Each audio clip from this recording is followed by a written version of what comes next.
പിന്നെ ആളുകൾ പറയുന്നത് ഓരോ രൂപ കൂട്ടിവെച്ച് സമ്പാദിക്കാനാണ്. പക്ഷെ സമ്പാദിക്കുന്നത് എന്ന് പറഞ്ഞാൽ നമ്മൾ നമ്മുടെ കാര്യങ്ങളൊക്കെ വളരെ ഭംഗിയായി ചെയ്തതിന് ശേഷം വേണം ബാക്കിയുള്ള കാശ് വേണം സമ്പാദിക്കാനായിട്ട്.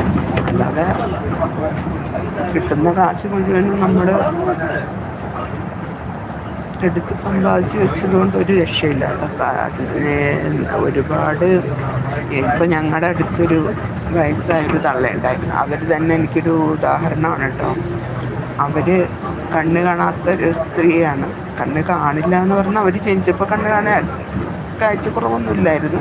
നല്ല അടിപൊളിയായിട്ട് ജീവിച്ചവരാണ്. പക്ഷെ അവർ അടിപൊളിയായിട്ട് ജീവിക്കുകയാണെങ്കിലും അവർ ഭക്ഷണമൊന്നും കഴിക്കത്തില്ല. കിട്ടുന്ന കാശ് ആര് കൊടുത്താൽ അവർക്ക് കല്യാണമൊക്കെ കഴിച്ചിട്ട് മക്കളൊന്നും ഉണ്ടായില്ല. ഒറ്റപ്പെട്ട ജീവിതമായിരുന്നു.